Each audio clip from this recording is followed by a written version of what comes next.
بسم اللہ الرحمن الرحیم۔ الصلاۃ والسلام علی خاتم النبیین۔ میرا نام ہے ڈاکٹر محمد جاوید آوان۔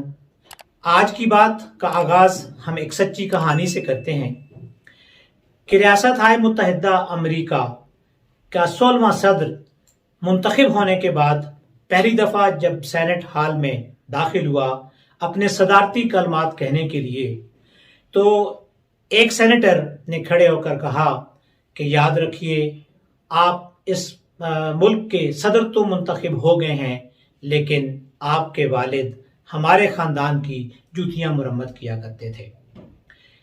یہ بات سن کر سینٹ ہال کے اندر ایک کہکا لگا اور وہ مسکراتے ہوئے اپنی سیٹ پر چلا گیا۔ اپنی سیٹ پر جا کر اپنے پہلے خطاب میں وہ اس سینیٹر سے مخاطب ہوئے اور کہنے لگے کہ اس میں کوئی شک نہیں کہ میرے والد آپ لوگوں کی اور یہاں پر سینٹ میں ہال کے اندر بیٹھے ہوئے بہت سارے سینیٹرز کی جوتیاں مرمت کیا کرتے تھے، لیکن یہ یاد رکھیے کہ میرے والد جیسی جوتی کسی نے اس طرح اچھی مرمت نہیں کی، اور آج بھی اگر میرے والد کی بنائی ہوئی جوتی اگر آپ یا آپ کے خاندان کے کسی فرد کو تکلیف دے رہی ہو تو میں اپنے ہاتھ سے اس کو مرمت کرنے کے لیے تیار ہوں۔ میرے والد اپنے کام کے اندر اپنی روح کو ڈال دیتا تھا اور وہ اس کے اندر اتنی محنت، لگن اور شوق سے کام کرتا تھا کہ پھر اس کام کے اندر کوئی کمی نہیں رہتی تھی۔ مجھے اپنے والد کے اس کام پر فخر ہے۔ یہ بات سن کر سینٹ ہال میں ایک خاموشی چھا گئی۔ یہ امریکہ کا 16واں صدر، جس کا نام ابراہیم لنکن تھا، پہلا امریکی سیاہ فام صدر تھے جو امریکہ کے اندر منتخب ہو کر آئے تھے۔ یہ 12 فروری 1809 میں ریاست ہائے متحدہ کی ایک ریاست کینیڈیکی میں پیدا ہوئے۔ ابراہیم لنکن کے والد ایک غریب خاندان سے تعلق رکھتے تھے اور وہ جنگل کے اندر لکڑیوں کے ایک کیبن میں مقیم تھے۔ ابراہیم لنکن کے 2 بھائی اور ایک بہن تھی۔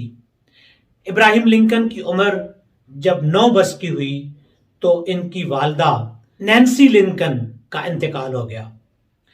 کچھ عرصے کے بعد ابراہیم لنکن کے والد نے دوسری شادی کر لی اور اس وقت ابراہیم لنکن پر مصیبتوں اور تکلیفوں کے پہاڑ ٹوٹ پڑے، کیونکہ اپنی والدہ نہ ہونے کے باعث انہیں جن مشکلات کا سامنا تھا وہ بڑے تکلیف دہ تھے۔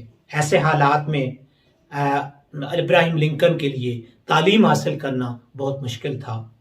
ابراہیم لنکن اپنے بچپن میں کوئی روایتی تعلیم حاصل نہ کر سکے۔ جس علاقے میں ان کا خاندان مقیم تھا وہاں پر ایک ایسا سکول موجود تھا جو جس کا نصاب صرف ایک کتاب تھا، اور وہاں پر اس سکول کے اندر پڑھانے والے استاد اسی کتاب کی بلند آواز میں اس کو پڑھتا تھا اور بچے اس کو سن کر اس سے تعلیم حاصل کرتے تھے۔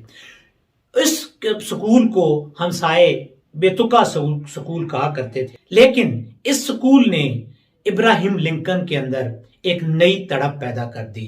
اس کے اندر کتابیں پڑھنے کا شوق پیدا ہو گیا۔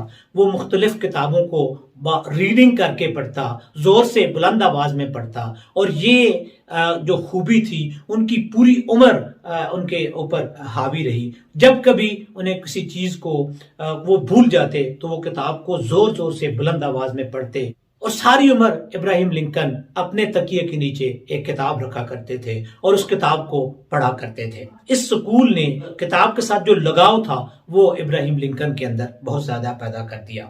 ابراہیم لنکن نے 21 سال کی عمر میں وہاں کے مروجہ قانون کے مطابق اپنی روزی خود کمانے کا فیصلہ کیا۔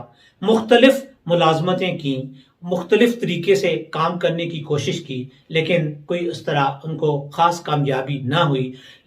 ایک بات بالکل طے تھی کہ دیانتداری اور ایمانداری ابراہیم لنکن کے اندر